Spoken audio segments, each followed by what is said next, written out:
Assalamu alaikum. Good time to all of you. How are you all? Hope you all are fit and fine, mashallah. This is Shabuz Rana, founder of Shabuz Creative Spoken English.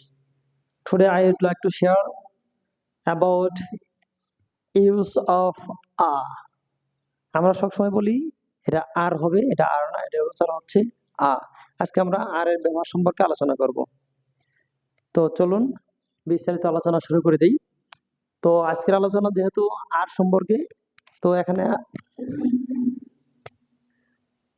9টা rules আমি লিখে রাখছি, যে 9টা rules সম্পর্কে মোটামুটি জানলে আর এর সঠিক যে ব্যবহার আর সেই সঠিক ব্যবহার সম্পর্কে আমরা বুঝতে পারবো। তো 1 নম্বর যে নিয়ম সেটা হচ্ছে যে আর শব্দের শুরুতে থাকলে আর এর উচ্চারণ হবে। আর যদি শব্দের শুরুতে থাকে তাহলে আর এর উচ্চারণ হবে। যেমন রান, আর ইউ এন, আমরা বলি রান, ঠিক আছে, এটা উচ্চারণ হবে কিসের জন্য?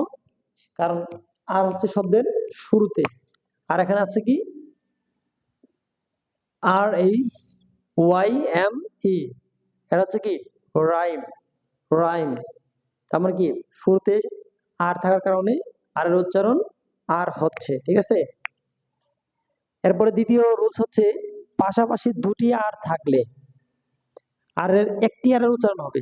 দুটি আর যদি থাকে সেটা শব্দের শুরুতে হোক, মাঝখানে হোক, শেষে হোক, যে কোনো জায়গায় হোক, যদি দুটি আর থাকে তাহলে একটা আর উচ্চারণ হবে। তবে কিছু নিয়ম আছে, যে শেষে থাকলে কি হবে, মাঝখানে থাকলে কি হবে, এটা পরে যে স্টেপগুলো আছে, নিয়মগুলো আছে, সেখানে বিস্তারিত বলে দেব। তবে দুটি আর থাকলে শুধু একটি আর এর উচ্চারণ হবে। যেমন আমরা বলি সরি, এস ও আর আর ওয়াই, সরি, সরি, সরি, ঠিক আছে। তো আমার কি একটা আর এর উচ্চারণ হচ্ছে। তারপর আছে কি ম্যারি, মেরি, আমরা মেরি বলি না, কি মেরি, একটা আর এর উচ্চারণ হবে। 3 নম্বর, আর এর পরে যদি এইচ থাকে, এইচ এর উচ্চারণ হবে না, আর এর উচ্চারণ হবে। যেমন কি আছে R H Y T H M, এখানে এইচ এর কোনো উচ্চারণ নাই, যার কারণে উচ্চারণটা হবে রিদম, রিদম। এরপর আছে R H O M B I C, rhombic, rhombic. তার মানে কি এখানে এইচ এর কোনো উচ্চারণ হবে না, ঠিক আছে। তো 4 নম্বর হচ্ছে ডাব্লিউ, ডাব্লিউ এর পরে যদি আর থাকে তাহলে ডাব্লিউ এর উচ্চারণ না হয়ে আর এর উচ্চারণ হবে। ডাব্লিউ এর পরে যেমন আমরা বলি ডাব্লিউ আর আই টি ই আর, তাহলে এখানে আর এর উচ্চারণ হবে, কিন্তু ডাব্লিউ এর কোনো উচ্চারণ হবে না, এর উচ্চারণ হবে কি রাইঠা, রাইঠা, রাইঠা। এরপরে কি আছে W R E C K, rack, rack, rack, এখানে ডাব্লিউর কোনো উচ্চারণ নেই। তারপরে 5 নম্বর হচ্ছে কি আর এর পরে যদি ভাওয়েল থাকে, আর এর পরে ভাওয়েল থাকলে উচ্চারিত হবে, আর আর এর পরে যদি ভাওয়েল না থাকে তাহলে উচ্চারিত হবে না। তো তবে এখানে শর্ত আছে দুইটা, একটা আছে আর এর পরে যদি পিওর ভাওয়েল এবং সেমি ভাওয়েল থাকে তাহলে আর এর উচ্চারণ হবে, এছাড়া হবে না।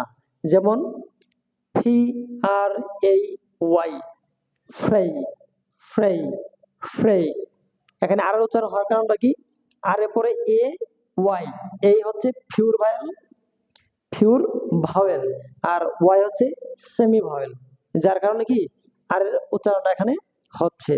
দ্বিতীয় আছে February, F E B R U A R Y, এখানে দেখেন, এখানে যদি আমি বলি এই যে আর আর এর পরে কি ইউ আছে, আবার এখানে যে আর আছে এরপরে আছে সেমি ভাওয়েল, তার মানে কি ইউটা হচ্ছে ভাওয়েল আর ওয়াইটা হচ্ছে সেমি ভাওয়েল, যার কারণে দুই জায়গায় আর থাকার কারণে দুই জায়গায় আর কি উচ্চারিত হচ্ছে ফেব্রুয়ারি, ফেব্রুয়ারি, ফেব্রুয়ারি, ঠিক আছে।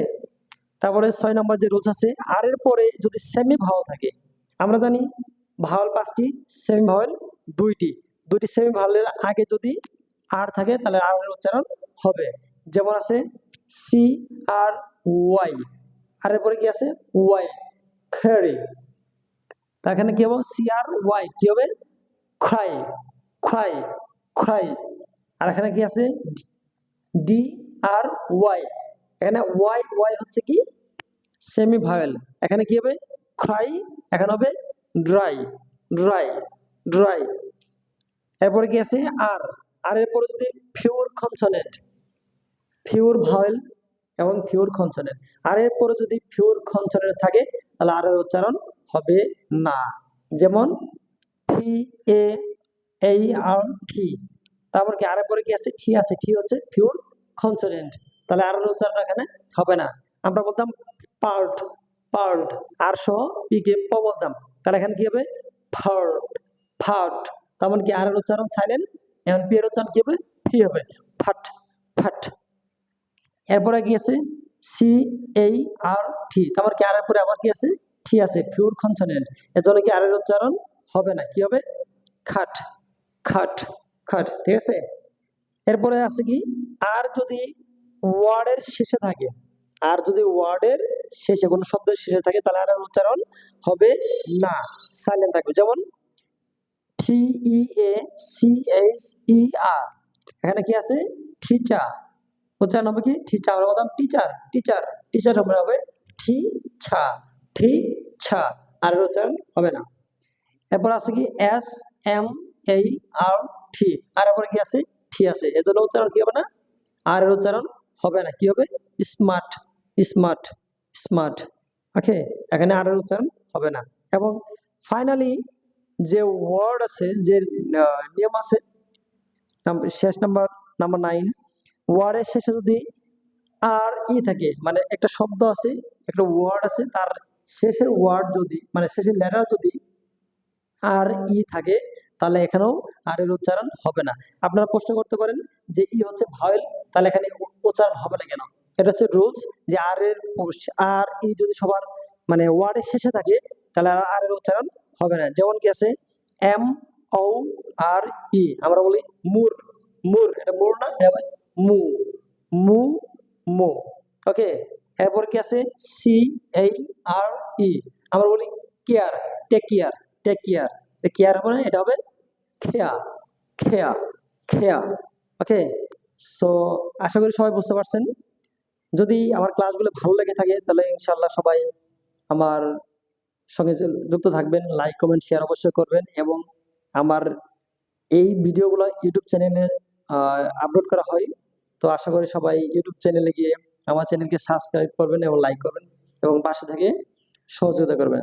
ধন্যবাদ সবাইকে। আর যদি কোনো জায়গায় ভুল থাকে সে ভুলগুলো সবাই ধরে দেওয়ার চেষ্টা করবেন, কমেন্টে লিখে জানাবেন যে কোন কোন জায়গায় ভুল হচ্ছে। নতুন ক্লাস নিতেছি, হয়তো বা ভুল হতেই পারে, এটা স্বাভাবিক। তো আশা করি সবাই ভালো থাকবেন। ধন্যবাদ সবাইকে। আসসালামু আলাইকুম ওয়া রাহমাতুল্লাহি ওয়া বারাকাতুহু।